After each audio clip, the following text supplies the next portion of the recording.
नमस्कार दोस्तों, स्वागत है आपका हमारे YouTube चैनल फ्री एजुकेशन में। दोस्तों आज के इस वीडियो में हम हिस्ट्री के ऐसे 25 क्वेश्चन को सॉल्व करने वाले हैं जो पिछले 20 साल से बार बार एग्जाम में रिपीट हो रहे हैं। और दोस्तों कमाल की बात तो ये है कि इन 25 क्वेश्चन को हम बिल्कुल डिटेल में विथ एक्स्ट्रा फैक्ट के साथ में हल करेंगे ताकि आपको इन क्वेश्चन से अधिक सीखने को मिल सके। तो चलिए दोस्तों फटाफट से शुरू कर लेते हैं।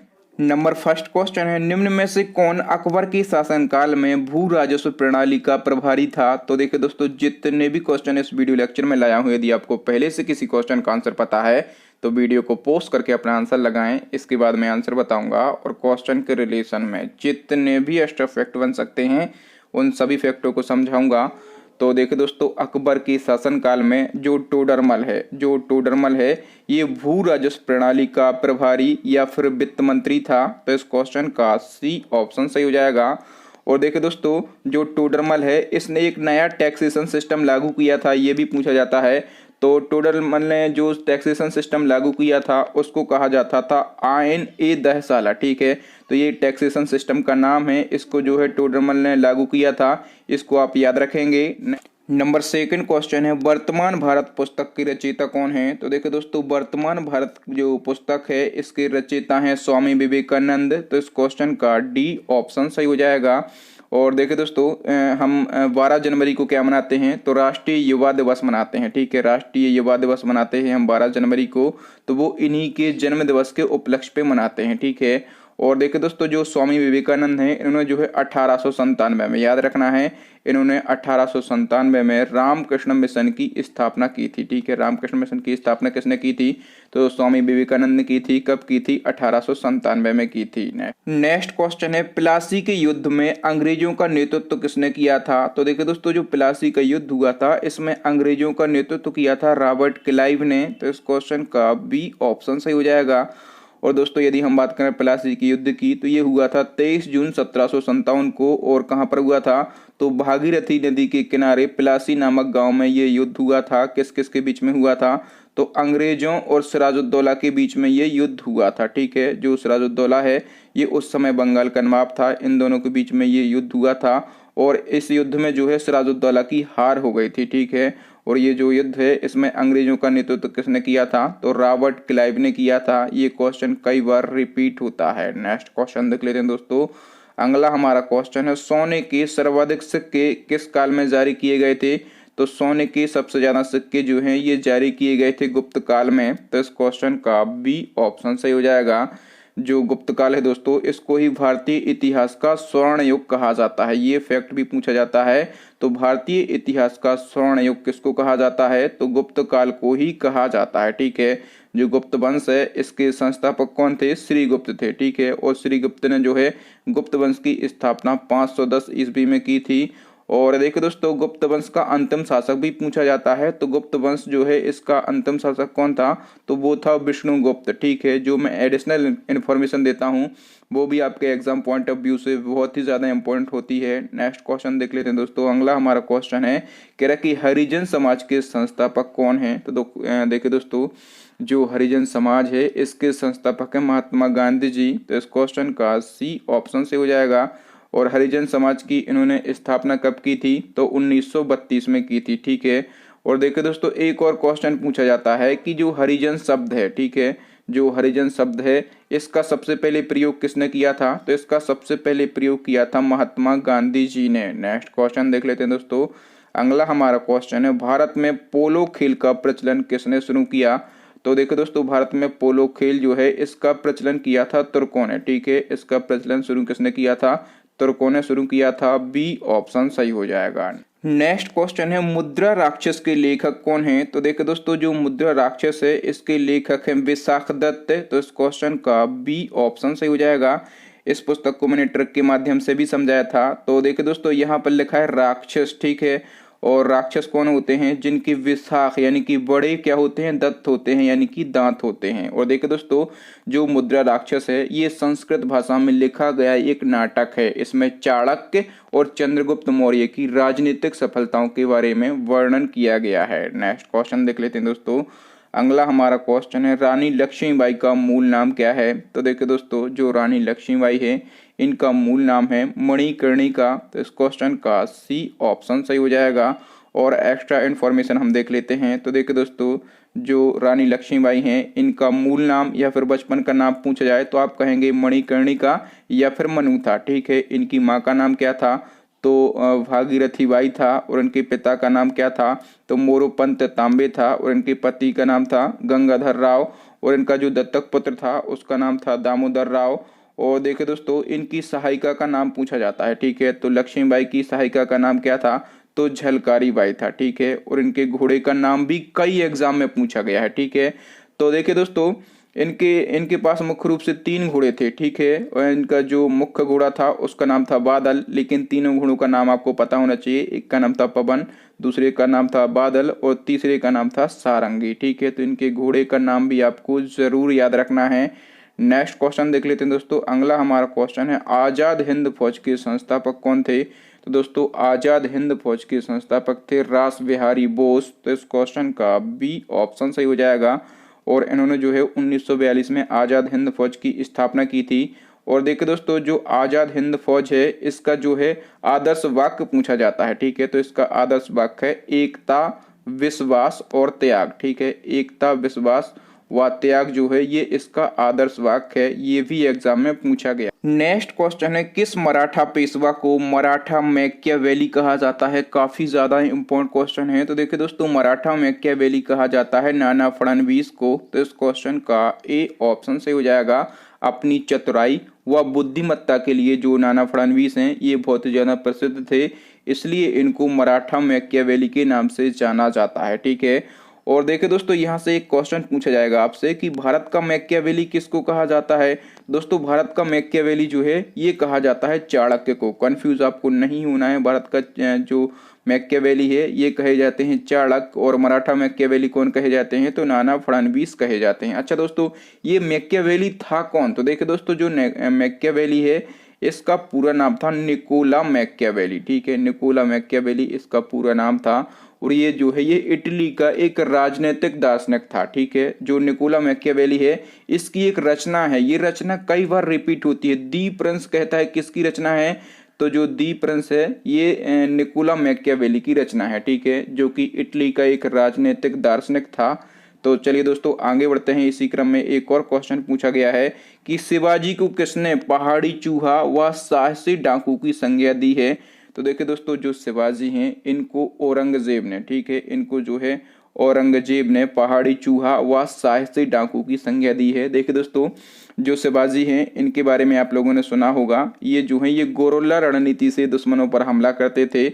और ज़्यादातर जो शिवाजी हैं वो भीलों तथा आदिवासियों के साथ में पहाड़ों में रहते थे। ठीक है, इसलिए औरंगजेब ने इनको क्या कह दिया, तो इसलिए औरंगजेब ने इनको पहाड़ी चूहा व साहसी डाकू की संज्ञा दे दी। नेक्स्ट क्वेश्चन दोस्तों इसी क्रम में कह रहा है कि लड़ाकू पेशवा व हिंदू शासक का अवतार किसे कहा जाता है। दोस्तों, लड़ाकू पेशवा व हिंदू शक्ति का अवतार जो है ये कहा जाता है बाजीराव प्रथम को। किसको, बाजीराव प्रथम को कहा जाता है। ए ऑप्शन सही हो जाएगा। नेक्स्ट क्वेश्चन है जब महात्मा गांधी जी को गिरफ्तार किया गया तो नमक सत्याग्रह का नेतृत्व किसने किया। तो दोस्तों, जब महात्मा गांधी जी को गिरफ्तार किया गया था तो नमक सत्याग्रह का नेतृत्व किया था अब्बास तैयब जी ने। तो इस क्वेश्चन का सी ऑप्शन सही हो जाएगा।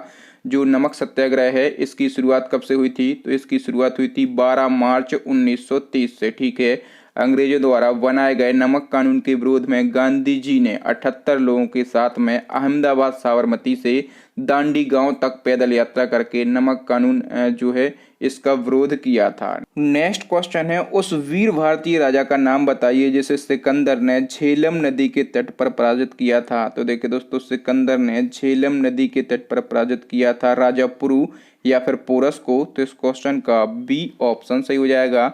देखिए दोस्तों, मैं आपको बता दूं कि सिकंदर और राजा पोरस के बीच में जो युद्ध हुआ था उसको क्या कहा जाता है, तो उसको झेलम का युद्ध या फिर हाई डैश पीच का युद्ध कहा जाता है। ठीक है, और देखिए दोस्तों, जो राजा पोरस है इसको पुरु के नाम से भी जाना जाता है। इसका राज्य जो है ये पंजाब में झेलम से लेकर चुनाव नदी तक फैला था। इनकी वीरता से प्रभावित होकर सिकंदर ने इनका जीता हुआ राज्य वापस कर दिया था। नेक्स्ट क्वेश्चन देख लेते हैं दोस्तों। अगला हमारा क्वेश्चन है, भारत में चरमपंथी आंदोलन के जनक कौन थे? दोस्तों भारत में चरमपंथी आंदोलन जो है इसके जनक थे बाल गंगाधर तिलक। तो इस क्वेश्चन का डी ऑप्शन सही हो जाएगा। और जो बाल गंगाधर तिलक हैं इनका नारा पूछा जाता है तो स्वराज्य मेरा जन्म सिद्ध अधिकार है और मैं इसे लेकर ही रहूंगा, ये जो है ये बाल गंगाधर तिलक का नारा था। नेक्स्ट क्वेश्चन देख लेते हैं दोस्तों। अगला हमारा क्वेश्चन है, महात्मा गांधी जी को सविनय अवज्ञा आंदोलन की प्रेरणा किससे मिली? देखिए दोस्तों ये क्वेश्चन भी कई बार पूछा जाता है। तो जो महात्मा गांधी जी थे इनको सविनय अवज्ञा आंदोलन की प्रेरणा जो है ये मिली थी हेनरी डेविड ट्यूरो से। ठीक है, शॉर्ट में ट्यूरो लिखा गया है। इनका पूरा नाम क्या है? तो हेनरी डेविड ट्यूरो इनका पूरा नाम है और इन्हीं से जो है महात्मा गांधी जी को सविनय अवज्ञा आंदोलन की प्रेरणा मिली थी। ठीक है, देखिए दोस्तों जो ट्यूरो है ये कौन है? यह एक अमेरिकी विचारक था। ठीक है, इसका मानना था कि संसार में 100 विवेक से बड़ा कोई कानून नहीं है और इसी विचारधारा से महात्मा गांधी जी बहुत ही ज्यादा प्रभावित थे। नेक्स्ट क्वेश्चन है, होली त्योहार के सार्वजनिक उत्सव में भाग लेने वाला दिल्ली का प्रथम सुल्तान कौन था? तो देखिए दोस्तों होली त्योहार के सार्वजनिक उत्सव में भाग लेने वाला दिल्ली का प्रथम सुल्तान था मोहम्मद बिन तुगलक। तो इस क्वेश्चन का वी ऑप्शन सही हो जाएगा।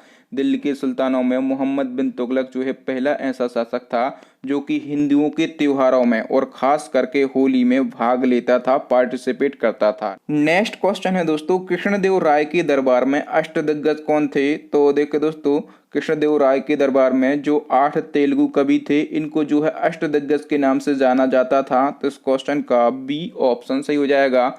और देखिए दोस्तों यहाँ से एक क्वेश्चन पूछा जाता है कि किसके शासनकाल को तेलुगु साहित्य का स्वर्ण युग कहा जाता है? तो जो कृष्णदेव राय हैं इनके शासनकाल को तेलुगु साहित्य का स्वर्ण युग कहा जाता है। नेक्स्ट क्वेश्चन देख लेते हैं दोस्तों।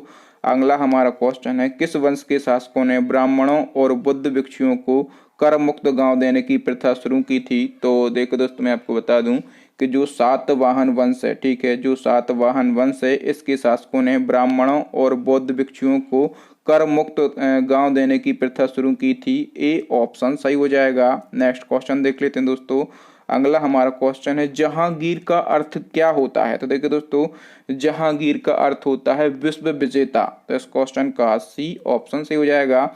और देखिए दोस्तों जो जहांगीर है इसको जो है न्याय की जंजीर के लिए जाना जाता है। ठीक है, क्वेश्चन पूछा जाता है कि न्याय की जंजीर किसे कहा जाता है? तो जहांगीर को कहा जाता है। ठीक है, और जो जहांगीर का शासनकाल है इसको जो है चित्रकला का स्वर्ण युग कहा जाता है। ठीक है, चित्रकला का स्वर्ण युग किसको कहा जाता है? तो जहांगीर के शासनकाल को कहा जाता है। नेक्स्ट क्वेश्चन है दोस्तों, मुमताज का असली नाम क्या है? तो देखो दोस्तों जो मुमताज हैं इनका असली नाम है अर्जुमंद बानो बेगम। और देखो दोस्तों ये कौन थी? तो ये अब्दुल हसन असफ खान की पुत्री थी और इनका विवाह जो है मुगल बादशाह शाहजहां से हुआ था और बाद में ये जो है ये मुमताज महल के नाम से प्रचलित हुई थी, फेमस हुई थी। नेक्स्ट क्वेश्चन देख लेते हैं दोस्तों। अगला हमारा क्वेश्चन है, मुगल कालीन भारत में आय का प्रमुख स्रोत क्या था? तो देखिए दोस्तों जो मुगल कालीन भारत है इसमें आय का प्रमुख स्रोत जो है ये था भू राजस्व। तो इस क्वेश्चन का सी ऑप्शन सही हो जाएगा। मुगल काल में सामान्य उपज का 1/3 भू राजस्व के रूप में लिया जाता था। नेक्स्ट क्वेश्चन है, मयूर सिंहासन पर बैठने वाला अंतिम शासक कौन था? तो देखो दोस्तों मयूर सिंहासन पर बैठने वाला अंतिम शासक था मोहम्मद शाह। तो इस क्वेश्चन का बी ऑप्शन सही हो जाएगा। दोस्तों जो मयूर सिंहासन है इसका निर्माण किसने करवाया था? तो शाहजहां ने इसका निर्माण करवाया था और 1739 में ईरान का शासक था, उसका नाम था नादिर शाह। ठीक है, नादिर शाह जो है ये ईरान का शासक था, ये जो है इसको लूट कर ईरान ले गया था। नेक्स्ट क्वेश्चन देख लेते हैं दोस्तों। अगला हमारा क्वेश्चन है, कह रहा है कि खुदाई खिदमतगार संगठन के संस्थापक का नाम बताइए। तो दोस्तों खुदाई खिदमतगार जो संगठन है इसके संस्थापक थे अब्दुल गफ्फार खान। तो इस क्वेश्चन का सी ऑप्शन सही हो जाएगा। और इसकी स्थापना कब करी थी इन्होंने? तो 1929 में इन्होंने स्थापना की थी। नेक्स्ट क्वेश्चन है, बंगाल सती अधिनियम 1829 किस गवर्नर जनरल द्वारा लागू किया गया था? तो देखिए दोस्तों बंगाल सती अधिनियम 1829 जो है ये लागू किया गया था लॉर्ड विलियम बेंटिंक के द्वारा। वी ऑप्शन सही हो जाएगा। इस अधिनियम ये जो अधिनियम है इसके द्वारा पूरे ब्रिटिश भारत में सती प्रथा पर रोक लगा दी गई थी। ठीक है, और देखिए दोस्तों यहाँ से एक और क्वेश्चन पूछा जाता है कि जो सती प्रथा है, ठीक है, जो सती प्रथा है इसका प्रथम अभिलेख कहाँ से मिला था? तो इसका प्रथम अभिलेख जो है ये प्राप्त हुआ था ऐरण अभिलेख से। ठीक है, ये क्वेश्चन भी कई बार रिपीट होता है। तो दोस्तों यहाँ पर हमारे 25 क्वेश्चन कंप्लीट होते हैं। अब नेक्स्ट एंड लास्ट क्वेश्चन है आपके लिए चैलेंजिंग क्वेश्चन है, जो कि हम पूछते हैं अपने प्रीवियस वीडियो से। तो क्वेश्चन में पूछा गया है कि अलमाटी बांध किस नदी पर स्थित है? इसका आंसर आपको कमेंट करके बताना है। आपके लिए 4 ऑप्शन दिए गए हैं दोस्तों। यदि आप चाहें तो इस बांध के बारे में या फिर जिस भी नदी पर यह बांध स्थित है उस नदी के बारे में, जैसे कि उसका उद्गम स्थल, उसकी सहायक नदियां, उसका समागम स्थल, यदि आप चाहें तो डिटेल लिख सकते हैं। डिटेल लिखने के अपने अलग फायदे होते हैं। देखिए दोस्तों, ये सारी चीज़ें आपको पता हैं और यदि आप लिखते हैं तो एक बार उन चीज़ों को रिकॉल करते हैं, ठीक है, और रिकॉल करेंगे तो वो चीज़ें आपको लंबे समय तक याद रहेंगी। तो थैंक यू दोस्तों, वीडियो देखने के लिए बहुत बहुत धन्यवाद। आपको वीडियो कैसा लगा ईमानदारी से हमें कमेंट करके ज़रूर बताएं। और दोस्तों यदि आपको वीडियो अच्छा लगा हो तो प्लीज़ वीडियो को लाइक करें, अपने दोस्तों के साथ, अपने भाई बहनों के साथ इस वीडियो को शेयर करें। और देखिए दोस्तों, यदि आप चाहें तो इस प्रकार के वीडियो यदि आप देखना चाहें तो हमें कमेंट करके ज़रूर बताएं। और जो नए स्टूडेंट हैं वो हमारे चैनल को सब्सक्राइब कर लें, साथ में बेल आइकन दबा लें, ताकि जब भी मैं कोई नया और लेटेस्ट वीडियो डालूँ इसी प्रकार का तो उसका नोटिफिकेशन आपको मिल जाए, आप हमारे वीडियो सबसे पहले देख पाएँ। और दोस्तों इसी प्रकार के जो इम्पोर्टेंट वीडियो हैं वो हम कंटिन्यू बनाते रहते हैं। तो यदि आप चाहें तो हमारी प्लेलिस्ट को विजिट करके सारे वीडियो देख सकते हैं।